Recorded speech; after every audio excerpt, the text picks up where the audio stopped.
here's also a woman that's had an amazing journey. She's committed her life to healthcare administration, and there's been some fascinating things she's going to tell us about that have been challenges in her life, both personally and professionally. Lots of twists and turns, and most of us have gone through things like this before as well. So I'm going to introduce you now to someone who's a national thought leader on community hospitals. She's the president of the Buffalo Hospital, part of the Alliance system. Please join me in welcoming Jennifer Myster.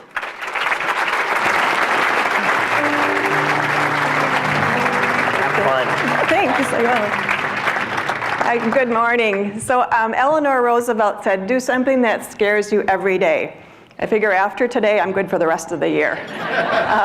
So thanks for having me this morning. Paul and I have been coaching for a couple years, and I've been coming to the Good Leadership Breakfast. So many familiar faces here today for a couple years.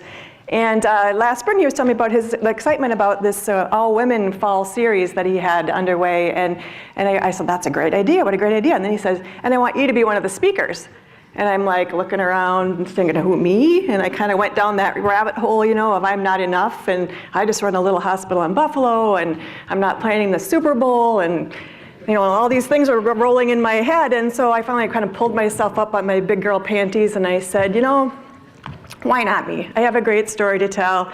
I have a story to tell about perfection, which I would say is the antonym for excellence, trying to be perfect, about vulnerability, and about resilience. And so I'll share that with you today. I'm going to get pretty personal, I'll warn you of that. But I'm also going to tell you about some of the great work we're doing out in Buffalo to promote health through happiness, through our Bounce Back project. And you'll see a card on the table there around that. So with that, I'll get started. My story of as a recovering perfectionist starts in Grand Forks, North Dakota. I was born there to a small, tight-knit family. I have one sister.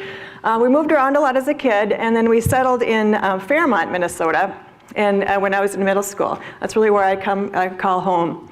I was a shy, slightly chubby kid growing up, and I really enjoyed spending my time out in the woods and in the ponds, catching buckets of frogs and snakes and anything else I could catch, and spent my time at the library studying animals and wanted to be a veterinarian. And all that was great, had a good growing up until I hit middle school. And like many girls in middle school, you realize that life is not easy when you're shy and chubby, right? And it's a lot easier if you're perfect, if you're perfectly smart, if you're perfectly skinny, if you're perfectly pretty. So life became, to me, about trying to be perfect and trying to please everybody. And so I spent most of my high school and college in that mode, and really, for the most part, had a great life, and went to college at St. Olaf, which of course, if you've been there, is the perfect college campus. Looks like it is, and so I went there. I was pre-med, wanted to be an OBGYN, and about my senior year in college, my parents' financial situation collapsed. They went through a lot of hardship. They really weren't there for me emotionally or financially to help with college, and so I kind of said, well, what am I going to do? And I finished college and I took a year off, and I decided that my hopes for med school were dashed, and I was going to go to graduate school at the University of Minnesota and at the Carlson School in Healthcare Administration. So I did that instead, and I remember in my program that there was all these mostly young men in the program, some women, but everybody wanted to be a hospital president. Like, what do you want to do? I want to be a hospital president. And I, being a bit of a rebel, said, I don't want to be a hospital president, and I went to work for the Mayo Clinic in Rochester. So that was being a bit of a rebel back then. So did that, went to work at the Mayo Clinic. That's really where I started my interest in extreme sports. So the water skiing, I've always been a water skier, but I can talk more about that later. But really met my husband there and spent every moment doing crazy things on the water, or mountain biking, or playing racquetball, or training for marathons, and really was very active there. My career at Mayo really started to take off back in the early 90s, and got married and had kids, and 2 of them are here today. And life was going well. I was trying to pack it all in, leading an active lifestyle, having kids, a big career, became the primary breadwinner, and things were going really well at Mayo. But after the birth of my second son, Corey, I started to not really feel right. I thought, I don't feel happy anymore. I don't feel like I'm really able to be myself. And I loved having kids. The kids were, to me, having children is the biggest blessing that you have in life. And so I just was really not feeling right about that, and I wasn't having enough time with my kids, and I always felt like not enough. I'm not doing enough. I'm not being the perfect wife. I'm not being the perfect administrator. I just always felt like I wasn't enough. But I just kind of at that stage in life, which many of you probably are, you really don't know what to do. You just keep going, right? And you just keep kind of charging along, and you don't stop to take that reset button of, is this really the life I want to lead? And so I just kept going. And what did I do? I had another kid. I had a third kid.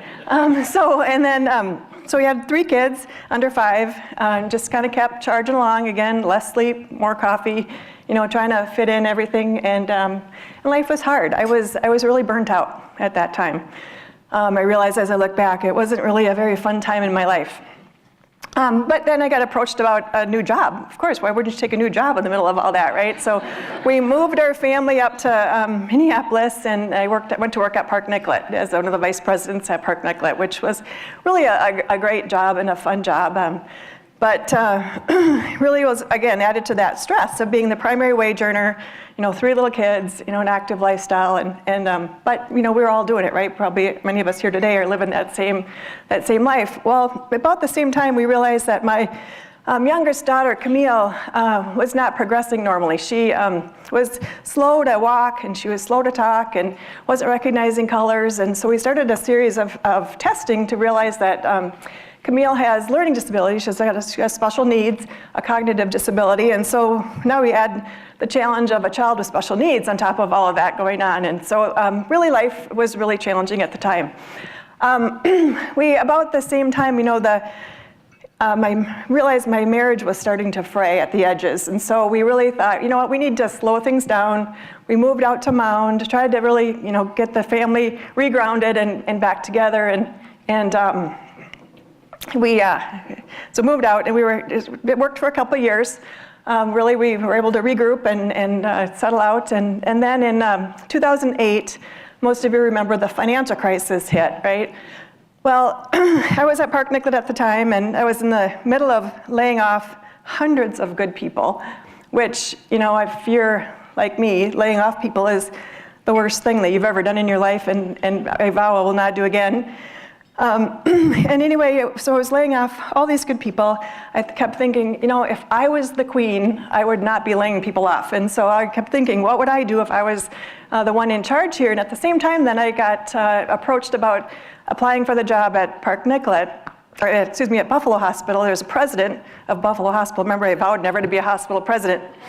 But I was approached about applying for that position, and I said, sure, why not? I'll throw my name in. I really was not in a good place where I was, and so I thought, I want to be the senior leader of that organization, much smaller organization, but the senior leader and able to create the kind of culture that I wanted. And so I threw my name in, and I remember the interview. I think Paul even put this in the blog. I remember during that interview, here I am kind of feeling like I'm overwhelmed at Park Nicollet. I'm interviewing for this position. One of the leaders asked me, how do you have fun at work? And I just sort of stopped. And I stared at her and I said, I'm looking at Corey now, it's been a long time since I've said fun and work in the same sentence. And then I knew right there that I needed that job more than they needed me. So I proceeded to hope and pray that I would get that job, and felt like it was really the thing that was going to save me. So fortunately, even despite that answer to that question, they hired me for the job as president, and it's been a great gig from there. Unfortunately, at the same time that I'm interviewing for this job, I realized my marriage was falling apart. So I'm going to get a little emotional now, but so I realized that I'm interviewing for a new job. I'm going to go through a divorce all at the same time, which is like 2 big life changes you're not supposed to do at the same time, right? So that was very challenging, and for me, divorce was a big shame trigger. It really was one of those things, even though 50% of marriages end in divorce, you don't think it's ever going to happen to you, and it really causes a lot of shame, so you really feel bad about yourself for that. So here I am starting this new job in this visible position, going through divorce. I didn't tell anybody. I tried to cover it up and really act like nothing was wrong. But it didn't work. People at work were giving me feedback that, people don't know you, they don't feel like you're approachable, you seem like you're really reserved. And I'm naturally pretty introverted and not real, out there, but it was worse. It was really bad. And so I was getting this feedback that something had to give because I just wasn't going to be successful in this position. So I thought, I've got to do something here, and the thing I need to do is be vulnerable, and I need to start telling people, hey, this is what's going on for me. I'm going through a divorce. It's really hard. It's very personal, and I need your help. And really shared that, and it changed everything. It really is the thing that started our culture at Buffalo from where it was to being a very relationship-oriented culture, one where people care about each other. They really care about the organization, they care about our patients, and we get great results. And what I find, as I describe my leadership culture, my leadership philosophy, it's really one where I want to find really good people who are different than I am, they think differently than I am. I want to give them the tools and the resources to do their job and then get out of their way, because they're the good people and they're going to do a better job than I ever would in that. And really want people to feel cared about, because if they feel cared about, then the patients are going to feel cared about, and at the end we'll get great results. So after that really shifted everything for us, and for me personally, it became a much better place to work and a better place to be, and we've been successful. So we really had a good run. So then in 2013, we started to what I'll call dabble with resilience. We know, as if you read the newspaper today, you hear a lot about physician burnout, and people are getting burned out on the job. And so we started to dabble with resilience techniques, and started to teach some of our in the workforce some simple practices to improve resilience. And then in 2014, the need for that really kicked in, and we had 2 tragic losses in Buffalo that really made an impact on us. So in the summer of 2014, one of our physicians was killed in a motorcycle accident, and we were devastated. And then in the fall of 2014, one of our physicians committed suicide in the hospital. He hung himself in the spiritual center of our hospital. And that's a call as a senior leader that you just never would anticipate. You never in your wildest dreams you train for that in graduate school. You just answer the phone and you say, I'll be right there. I'm not sure what I'm going to do, but I'll be right there. Because the people that found him, we're a small hospital, so the people that found him are the people that are his friends, his coworkers, and in some cases, they're his patients. And they found him. And it was a really dark time for us in Buffalo. We thought we'd been doing all this great work. We've been, supporting each other on resilience, and we really felt like we were a tight-knit community. And one of our own commits suicide. How did we miss that? What did we miss? How could we have prevented it? We all beat ourselves up for that and wondered what we could have done.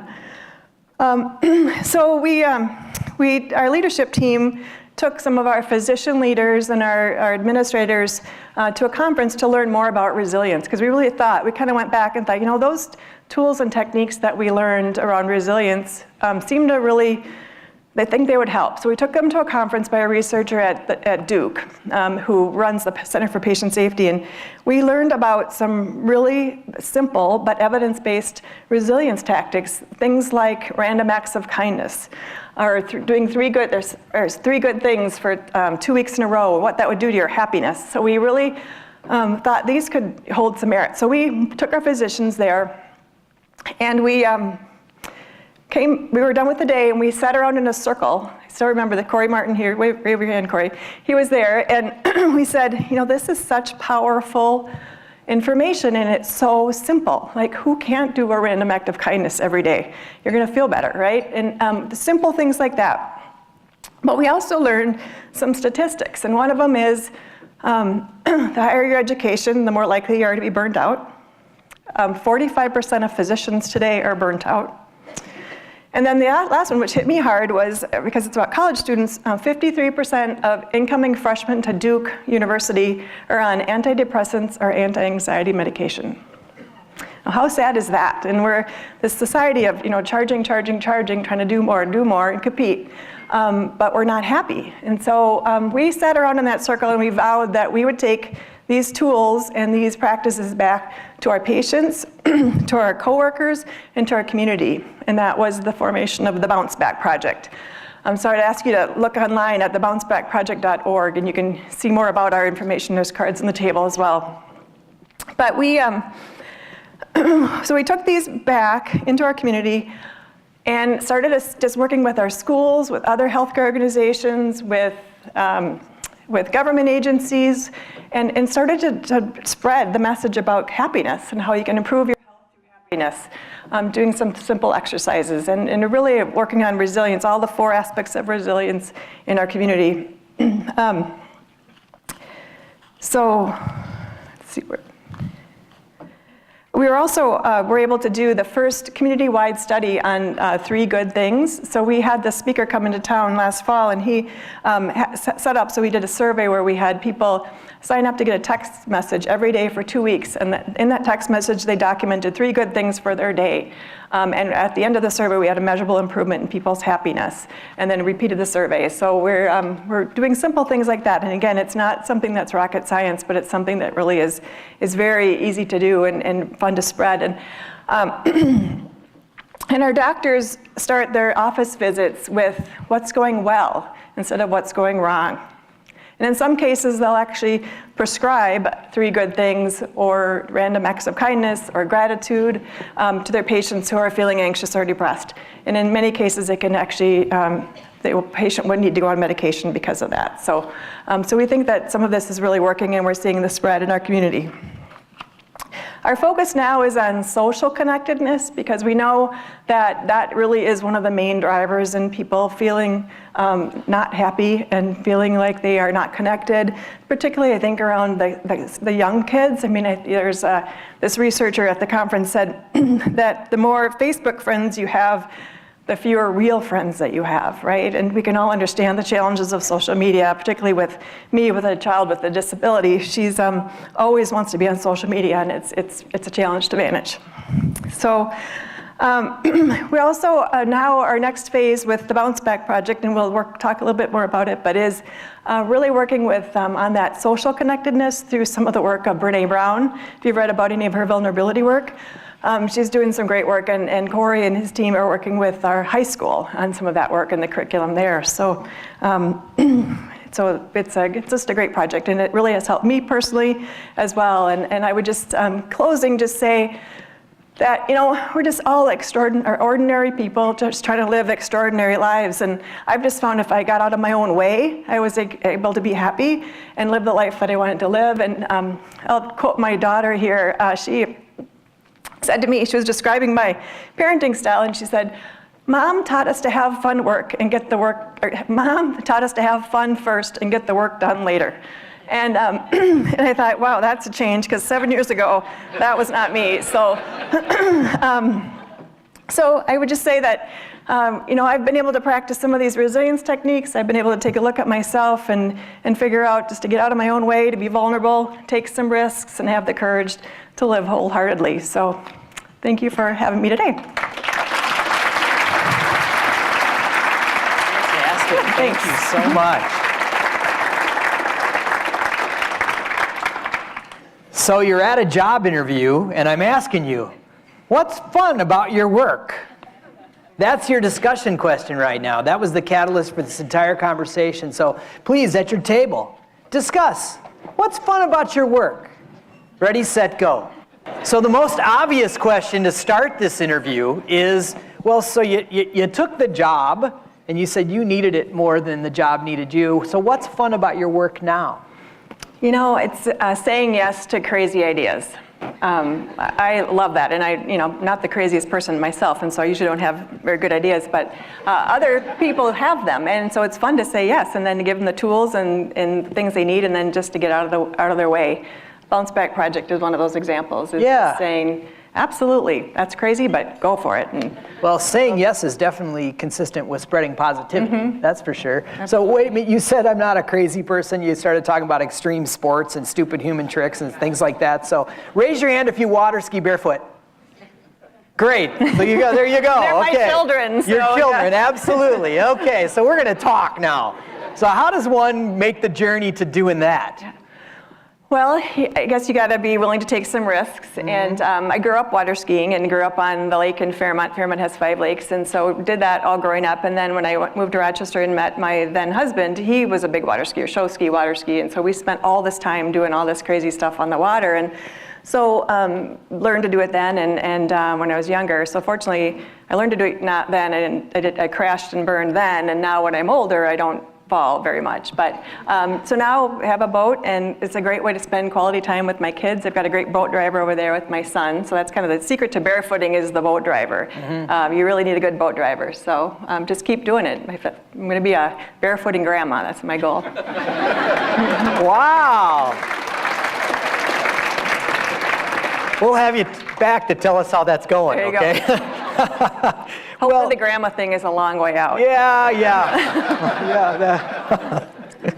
Moving on. You mentioned Brene Brown. Yeah. Really huge movement she's created. Mm-hmm. I'm really envious of that. What one resource would you recommend? I'll share this with you all in the blog next week, but what resource would you recommend for us to get to know Brene Brown's work more? Well, I mean, her website is rich. The Daring Way work is very rich. But in her book, Daring Greatly is a classic. But my favorite of hers is The Gifts of Imperfection. It's one of her older books, but it really is those 10 things that we need to let go of to live an imperfect but excellent life. Outstanding. I was really impressed with your conversation with us about your family. So we've been researching 7Fs, and for 7 years now, tens of thousands of people who've taken 7F's wheel, they tell us that family is their most satisfying on the wheel. I find that to be heartening and a big source of the work that we do. You've had a very interesting parenting journey. Well, what have you learned? In our interview earlier, you talked about really realizing the superhero concept alive in your life, particularly around the parenting. Well, what have you learned? I would say early on, I was more of a superhero parent, and probably translates into, if you're a kid, being really bossy and telling you what to do and how fast to do it and when to do it. And I think when you, particularly when you get divorced, you get very sensitive to being too bossy, and then you almost want to go the reverse way and be too soft. And so it's finding that balance of being kind of that backbone parent, and so you're there for them when they need you, but you've got that flexibility to help them make decisions. And so I really focused on engaging them as young adults and helping them make decisions and being less of that bossy mom. So Camille has a cognitive disability. How is that? What blessings have come out of that from you? Yeah, Camille has a low IQ. Our youngest daughter has a low IQ, and she's a great kid, passionate about animals, very high functioning, but suffers from some depression because of her. She knows enough to know she's got a disability and that she's different. So it's a challenge, and we talk about this at home. How it really, I think, has taught all of us to be much more compassionate to people with differences.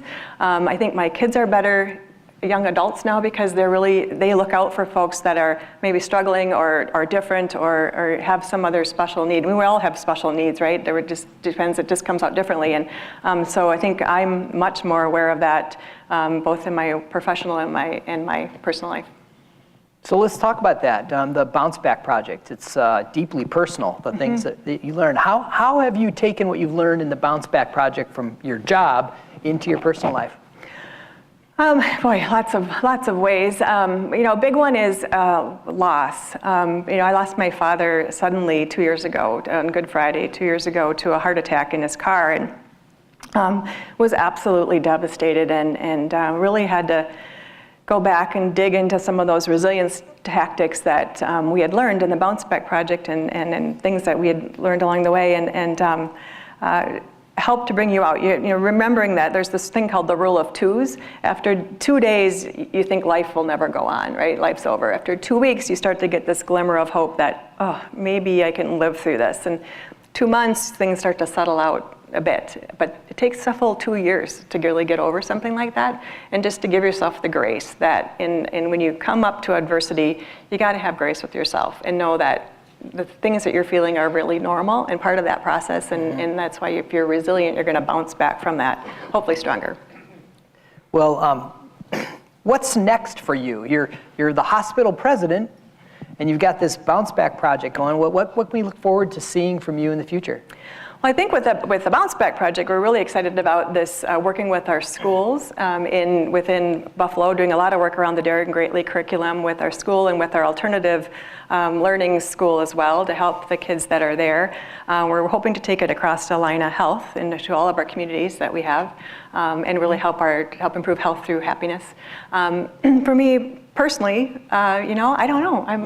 We're talking at the table. I've never been one to say, well, my next move and planning that way. It sort of always taps me on the shoulder. So I'm not sure. I'm really happy doing what I'm doing today and supporting the crazy ideas that come out of my staff at Buffalo. And so we'll see what happens. Well, this is a very affectionate tribe that loves to get involved in things. So how can we help you? You can go look at that website, come out and do one of our Experience Resilience events, this one coming up in September. A lot of good work. Share your ideas. We'd love to hear what you're doing in your community. I know Mark's doing some work around resilience with high school kids, so I think there's a lot of synergy here to that. And also, we also will always take donations to the Bounce Back Project. It is a nonprofit, so. Well, fantastic. Thank you so much for being a part of the Good Leadership Absolutely. Breakfast. Thanks. And I think we can do something about that donation, can't we?